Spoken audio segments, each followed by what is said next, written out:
How many people are affected by allergies? According to the Asthma and Allergy Foundation of America, researchers believe that 50 million people in the United States are affected by allergies. The AAFA also says that in 2010, Americans who suffered from nasal allergies spent $17.5 billion in health costs. They also missed roughly 6 million work and school days, as well as had 16 million doctor visits.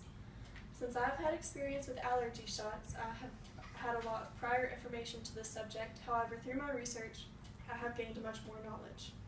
More people should know the benefits of allergy shots, since their benefits often outweigh the risks. Now on to immunotherapy. Immunotherapy is something also known as allergy shots. Allergy shots are not used to treat food allergies. They are used to decrease symptoms to allergies like outdoor and things of that nature. You will first have allergy testing to pinpoint the exact things you are allergic to. Immunotherapy is the process of taking what you are allergic to and injecting it into yourself, starting at small doses and gradually increasing.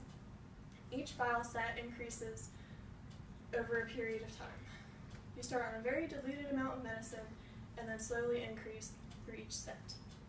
Allergy shots decrease your sensitivity to specific allergens, and most of the time it causes lifelong relief from allergies. Adults, teens, and children can all receive allergy shots, however they are not recommended for children under the age of 5. This is because children of that age may not be able to describe what they are feeling and they could die from anaphylaxis. Allergy shots have 2 phases, the build-up phase and the maintenance phase. The build-up phase involves shots every other day or twice a week. The length of this phase will depend on how often you take the shots. This also depends on your allergen sensitivity and how you respond to the shots in the build-up phase. Once you start the maintenance phase, the time you have between shots increases. During the build-up phase, it is likely you will notice a decrease in symptoms.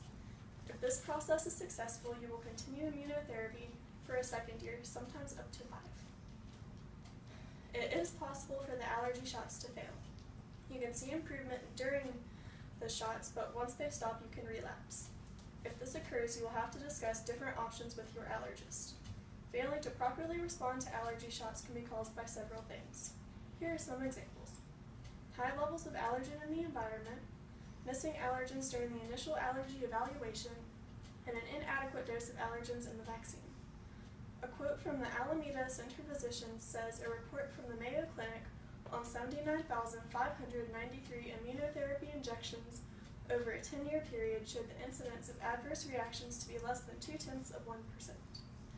Most of the reactions were mild and was responded to medical treatment. There were no fatalities.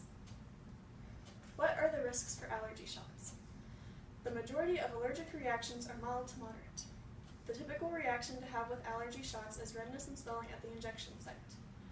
Other reactions include allergy symptoms such as sneezing, nasal congestion, and hives. Personally, I had an allergic reaction almost every time I received the shots. However, we felt that the benefits still outweighed the risks. Occasionally, being exposed to an allergen can cause a life-threatening reaction called anaphylaxis. It is a very severe reaction where an over-release of chemicals can put a person in shock. Most common anaphylactic reactions are from food, insects, latex, and medications. Symptoms of anaphylaxis happen suddenly and will very quickly progress.